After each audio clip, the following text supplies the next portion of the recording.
Sa mga nahiusa nato sa live streaming ug sa radyo kanatong tanan, maayong buntag. Kung mangutana siguro ako kaninyo karon kung kinsa ang naay medical health maintenance, no? Siguro moabot dugay sa 20 to 30% nga anaa kanato karon dinhi nga nanimba nga nanatay mga medical health maintenance. Wa panaylabot sa gitawag pog mga beauty maintenance. Kining gitawag natong mga health maintenance, beauty maintenance, no? Usa ka mga pamaagi ug tinguha nato nga tawhanon nga gusto kitang magpabilin nga batan-on o gusto kitang nga mataas-taas ang kinabuhi. Dili kita gustong magsakit, dili kita unta gustong matigulang, ug labaw sa tanan, dili usab kita gayud gustong kamatayon.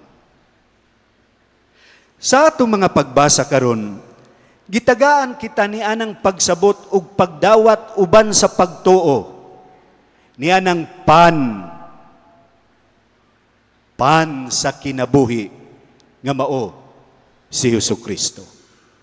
Kung diha sa unang pagbasa, si Propeta Elias, diha sa iyang pagpadayon sa panaw, ngadto na sa bukid sa Tabor, sa pagpukaw sa anghel kaniya, bangon ug kaon, nan, kita usab gipahinumduman, nga niining panaw sa atong kinabuhi, isip Kristiyano, ug panaw sa pagtuo, aduna kitay pagkaon, nga gihatag ni Hesukristo.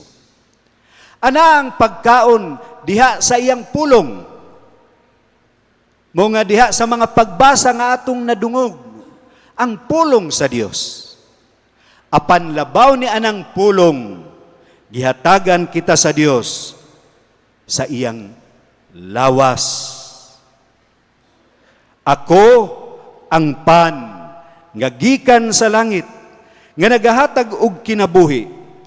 Ang mukaon ni ining pan, dili gayud mamatay. Juan 6:51. Og kining maong pan, mao ang lawas ni Kristo. So Jesus did not only come to bring bread, but Jesus is the bread. Siya ang pan sa kinabuhi.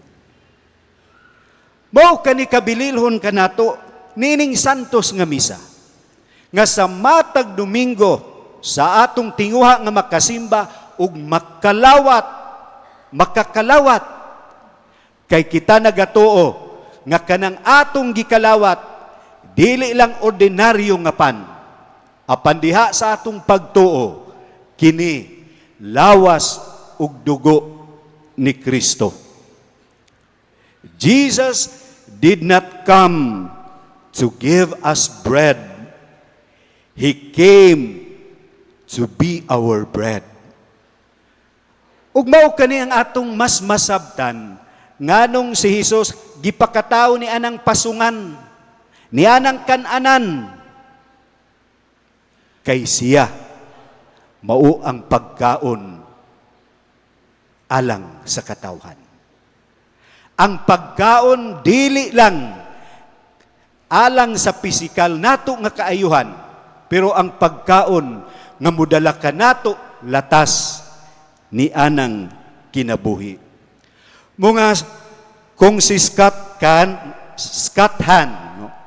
Usa ka pastor ug theologian mo convert ngadto na sa Katoliko, miingon nga sila mo insister nga literal nga interpretation, nga sila mo ingon nga di sila mo tuo kung wala diha sa Biblia, pero sa pag-ingonan ni Hesus, ako ang pan sa kinabuhi, sila pa ang moingon nga kini metaphor lamang.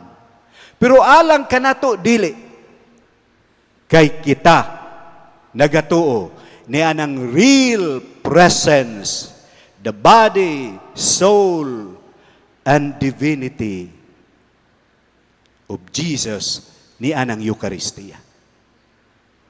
Mao nga si Papa Benedicto XVI nagpahinumdum kanato nga ni anang Eucharistia dili lang dai siya ordinaryo nga pagkaon.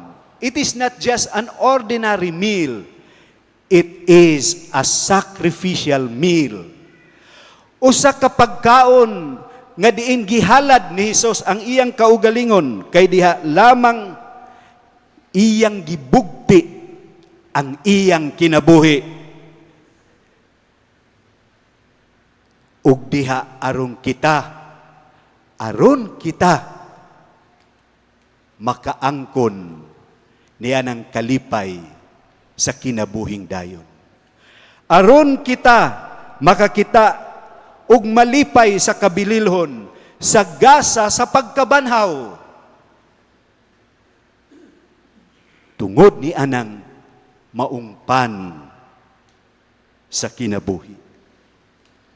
Busa alang kanato nga nagatuo niining maong pagtulunan o gitudlo ni Hesukristo kanato. Mao nga atong tinguha nga sa atong pagsimba andam kita. Dili lang andam sa pisikal nga maningkamot nga dili unta tamalate, no. Andam kita nga maningkamot kita nga sa atong pagdawat kaniya hawa kita sa sala nga mortal, no. Mao kana ang mga paningkamot nato. Kay ni anang maong sakramento sa Eucharistia, ang Diyos, ang Ginoo mismo, si Hesukristo mismo, ang atong gidawat. Bunga sa atong pagkalawat, dili importante kung asa kita mga lawat. No? Dili importante nga diha bata sa kaabag o diha bata sa pari. Ang importante ang atong gidawat nga mao si Hesukristo mismo.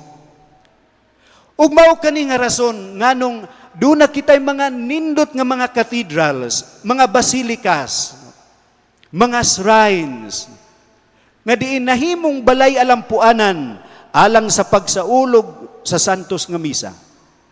Tungod sa atong pagpakita sa kabililhon ni anang maong kasaulugan.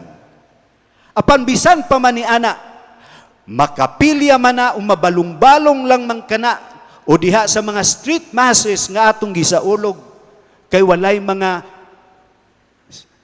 matawag natog kapilya o dagkong nga mga lugar nga atong panagtigom kana maura si Hesukristo ang atong gidawat. Mga kiniunta muhaling kanato sa dugang kadasig nga ni anang atong pagsimba kita mahimong andam.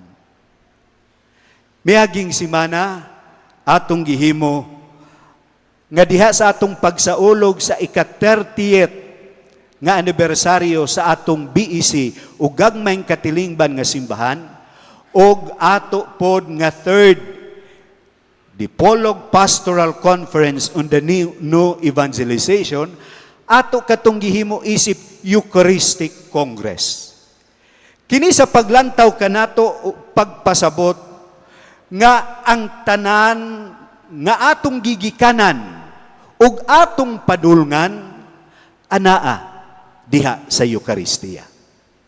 Nga ang atong kalig-on diha sa panaw sa kinabuhi sa pagtuo diha sa Eucharistia ug ang kahingpitan niini mao ang atong kahingpitan sa gugma sa amahan. Mao nga ni anang maong pagkalawat si San Pablo nagpahinumdom kanato nga kiniunta mutubod sa kaayo. Our Eucharistic faith, our faith in that Jesus of His body and blood sa Eucharistia nga modala kanato ngadto sa pagkinabuhi nga Dios nun. Nga diin diha sa atong ikaduhang pagbasa, mudapit kanato. Biyain ninyo ang tanang kayugot, kapungot ug kasuko. Ayaw na kamo pagsiningkahay ug pag-insultuhay. Ang tinguha nga malingkawas kita ni anang maong mga pagbati. Mga pagbati nga dili lang di ay nakapapriso sa atong kasing-kasing ug milangkat kanato sa kalipay ug kalinaw. Pero mga pagbati nga mudala nato ngadto sa kaparutan. Mga si San Pablo nagpahinumdum kanato niana nga therefore whoever eats the bread or drinks the cup of the Lord unworthily will have to answer for the body and blood of the Lord. Kay sikin sa katong mukaon ug moinom nga dili andam samara siya nagpahamtang og silot batok kaniya. Mga katong giingon nato nga mga walay kasal, wala nagpasabot nga dili na musimba. Pero dili kita makakalawat sa sakramental. Pero diha sa tok ni Bishop Dael, siya nagaingon, apan kita gibusog gihapon niya, pinaagi sa iyang pulong, no? Sa atong nadungog nga mga wali. Og kita makakalawat kaniya, pinaagi sa gitawag og spiritual communion, no? Kanang tinguha, desire nga mga lawat, pero ni aning maong kahimtang, dili ako andam. So, unsa daay kabililhon alang kanato, nga niining maong kabililhon nagapadayag, ni anang dakong gugma, nga ato untang pagadawaton, uban sa pagtuo. Nga ni anang atong pagdawat, mutubod ang tanang kaayo. Ang atong mga buhat sa kaayo, ang atong mga buhat sa katarong, ang atong buhat sa kaluoy, kinidi ay nagatubod. Dili lang tungod kay gusto nato.